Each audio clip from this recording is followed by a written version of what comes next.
ये छोटी बात नहीं करेंगे नहीं। किसान सबसे पहले तो हमारे जिले सिंह सैन साहब वो भी आए, प्रधान है जिले सिंह जी भी, आप सभी का बहुत बहुत धन्यवाद करता हूं कि आप अपना कीमती समय में से समय निकाल करके यहाँ पधारे हैं। इनका जोरदार तालियों के साथ स्वागत करेंगे बहन बेटियों के, क्योंकि घर की सबसे ज्यादा जिम्मेवारी हमारी बहन बेटियों की है, फिर भी ये समय निकाल करके आए।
मेरा कांग्रेस में हुआ है जब मैं यहाँ जींद आया हूँ।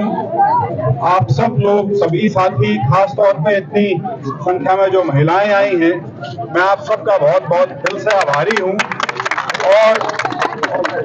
और इसी उम्मीद के साथ कि आने वाला जो समय है, 2 महीने हो या 6 महीने हो या उससे लंबा जो समय आगे चलेगा, उसमें आप सबका ये प्यार, ये साथ, ये आशीर्वाद यूं ही बना रहेगा। तो ये जो आने वाला लंबा सफर है, हम उसको बड़े सुखद तरीके से पार कर सकेंगे। क्योंकि ये बात मान के चलिए कि जो संघर्ष है वो कड़ा होने जा रहा है। कोई ये ना सोचे कि बड़ी आसान चीजें हैं, बहुत शिद्दत से मुकाबला करना पड़ेगा।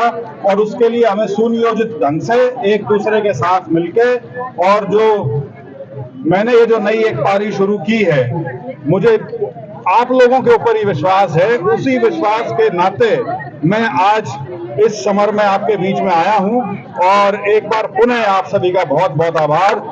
शिवनारायण शर्मा जी का, उनकी बेटी का, उनकी सारी टीम और सभी जो वकील साथी आए थे, सभी आस पड़ोस के गांव से जो लोग आए हैं, मैं सभी का आने पर बहुत आभार व्यक्त करता हूं। मैं नाम नहीं ले रहा, दे दो, ये पहलवान साहब खड़े और कौन है बताओ? ये प्रदीप चहल जी आए हुए हैं गोहाना से, पूर्ण डिडवाड़ी पानीपत से आए हुए हैं, राजेश, और ये हमारे साथी आए हुए हैं उचाना से भी और कोच से, और ये बौनी खेड़ा से भी आए हुए हैं। सभी बहुत दूर दूर से लोग आए हैं। और मेरे साथ लोग जो हैं वो पलवल से, नूह से, गुड़गांव से, दिल्ली से, हर जगह से लोग हमारे साथ यहाँ आए हैं और ये कार्यक्रम जाके पुछाना में ये समापन होगा। तो एक बार पुनः आप सबका बहुत बहुत धन्यवाद। जय। मैंने 10 तारीख को पार्टी ज्वाइन करी थी, कांग्रेस पार्टी, और आज उसके बाद ये पहला अवसर हुआ है कि मैं हरियाणा में आया हूँ। और दिल्ली से शुरुआत की थी और रास्ते में चाहे बहादुरगढ़ हो या उसके बाद सांपला हो, उसके बाद जुलाना, और अब मैं जींद में पहुंचा हूं। तो हर जगह जितने भी साथी हैं उन सब ने मेरा स्वागत किया है और इस बात की खुशी का इजहार किया है कि जो फैसला लिया गया वो उनकी जो इच्छाएं थी उसके अनुरूप लिया गया है। जो 2 अक्टूबर को एक आह्वान किया गया था जींद की धरती से ही, उसमें जो एक भाव व्यक्त किया गया था सभी की ओर से, उसी को पूर्ण करने के लिए मैं भाजपा छोड़ के और कांग्रेस में आया हूं। और बड़ी बड़ी खुशी की बात है कि हर जगह लोगों में मुझे उत्साह मिला, स्नेह मिला, इसके लिए मैं सभी का आभार। चुनाव तो देखिए जहां से पार्टी लड़ाएगी वहां से लड़ा जाएगा, इसमें कोई चॉइस की बात नहीं होती। हाँ, लेकिन मैं मौजूदा सांसद हिसाब से हूँ। तो कंफर्टेबल कहाँ पर रहेगा? कंफर्टेबल जहां से पार्टी लड़ाएगी, बहुत मजबूत है इस समय पार्टी पूरे प्रदेश में, तो पार्टी जहां से भी उचित समझेगी, मेरे को कोई कमजोरी का कहीं आभास नहीं होता। विजेंद्र जी, कांग्रेस में गुटबाजी की बड़ी चर्चा रहती है, आप कौन से गुट के साथ हैं? मैं 3 दिन पहले आया हूं और यदि आप मेरे को अभी से किसी ढांचे में डालने का प्रयास करेंगे तो मेरे साथ थोड़ा अन्याय हो जाएगा। मैं बिल्कुल किसी प्रकार से किसी गुटबाजी को ना तो मैं मानता और ना मैं उस चीज को हवा देता या समर्थन देता। कांग्रेस एक होकर मजबूती से चुनाव लड़ेगी। ये जरूर है कि कांग्रेस क्योंकि पुरानी पार्टी है और बहुत सालों से सत्ता की पार्टी भी रही है, तो स्वाभाविक सी चीज है, बहुत नेता ऐसे हैं जो बहुत लंबे समय तक राजनीति में रहे हैं, उनका लंबा कार्यकाल हो जाता है, उनके बहुत साथी हो जाते हैं, उनके बहुत लोग हैं जो उनके साथ जुड़ते हैं, नेता लोग भी उनके साथ जुड़ते हैं, तो उनके हितों को थोड़ा बचा के रखना हर नेता का एक दायित्व बन जाता है। उसको आप गुट की संज्ञा दें तो दे सकते हैं। तेरा पार्टी का कांग्रेस का यहाँ नहीं है, जो आपके साथ बीजेपी में नहीं गया और कांग्रेस में रहेगा था, आज वो नहीं है। जो बीजेपी में गए थे वही लोग हैं सारे। हाँ, तो फिर ये वही है जो हमारे साथ गए थे, अब सारे उल्टे लग रहे हैं। कांग्रेस को आपने जोड़ दिया, कांग्रेस अपना आप जुड़ेगी यार, जब मैं ही कांग्रेसी हो लिया तो जुड़ने का सवाल क्या रह गया। वीरेंद्र जी कब आ रहे कांग्रेस में? जल्दी, तारीख अभी निश्चित नहीं की है लेकिन जल्दी हो जाएगा। कोई कार्यक्रम करेंगे जींद में या देखते हैं। शुरू की योजना तो कार्यक्रम जो आप कह रहे हो उस हिसाब से ही थी, लेकिन शायद वो बदलनी पड़ेगी। टाइम मांगे राहुल गांधी जी, सोनिया गांधी से रैली किसने जी? इस बारे में अभी कोई बात नहीं हुई। सर, बात करें जो आपने सबसे पहले यहाँ जो भाजपा ने मिलते पहले आपको झटका दे दिया पूरे प्रदेश में, उसके बाद में जो जेजेपी और बीजेपी गठबंधन वो टूट गया, उससे पहले आपको पता चल गया था गठबंधन टूटेगा? देखिए, मैं उस स्थिति से पार हो चुका था जहां इस गठबंधन का कोई मायने बचा हो। तो मेरा जो फैसला है वो गठबंधन के जुड़े रहने पर या टूटने पर आधारित नहीं है। और दूसरा, मैं आपसे अनुरोध करूंगा, ये गलतफहमी में मत रहो कि गठबंधन टूट लिया।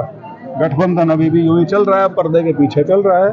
उसका पहला उदाहरण आपको परसों जो विश्वास मत जो मुख्यमंत्री जी ने लिया है, उसमें जिस प्रकार से जेजेपी ने अपने सभी विधायकों को 3 लाइन व्हिप जारी करके उसमें उपस्थित ना रहने के लिए जो एक निर्देश दिए, उससे स्वाभाविक है कि वो सरकार की मदद में आज भी तत्परता से खड़े हैं। उनकी बी सी डी टीम जौन सी भी वो हैं जो रोल अदा करना चाहती है वो कर रही है। तो आप कह रहे हैं कि पार्टी में बीजेपी में आपको असहजता महसूस हो रही थी, तभी लोकसभा चुनाव के नजदीक ही आपको असहजता महसूस हुई, पहले क्यों नहीं हुई? असहजता शायद आपने मेरे बयान को ढंग से नहीं सुना।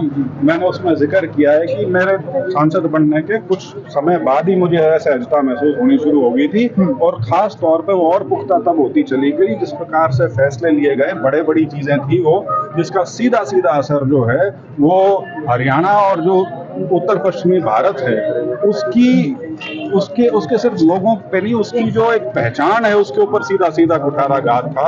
क्योंकि हमारी पहचान किससे है? 3 चीजों से है आमतौर पे, खेती से, फौज से और खेलों से।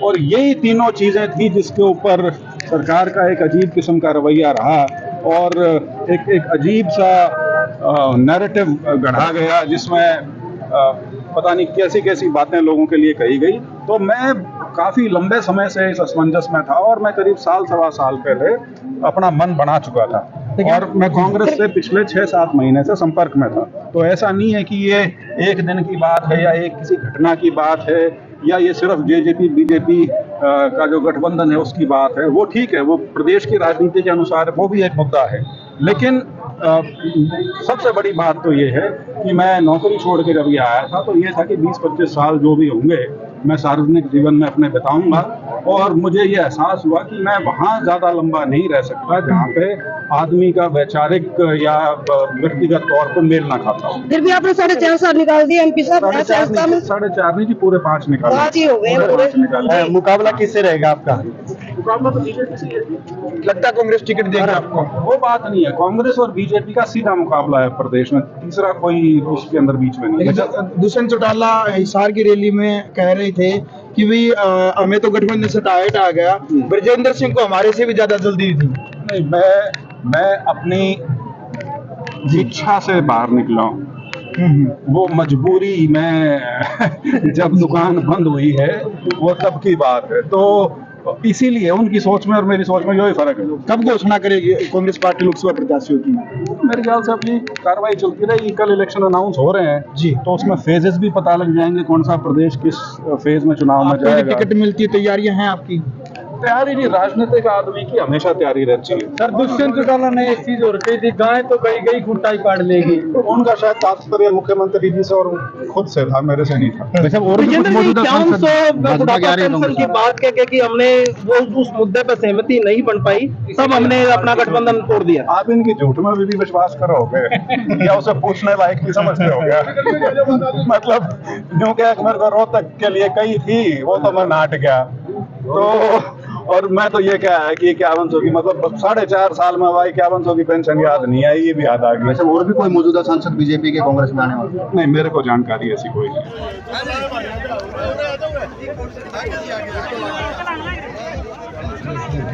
हरियाणा के मंत्री बने राजा सुखाने रहेगी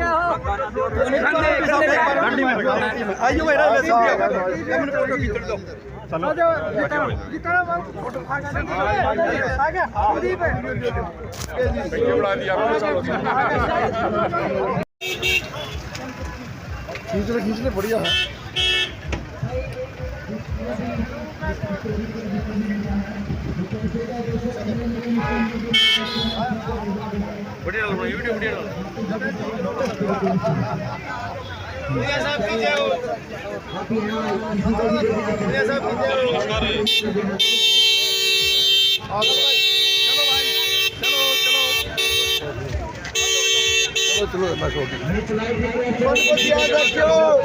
सोनीपत याद रखियो। हाँ, कह दिया जी, कह दिया भाई साहब।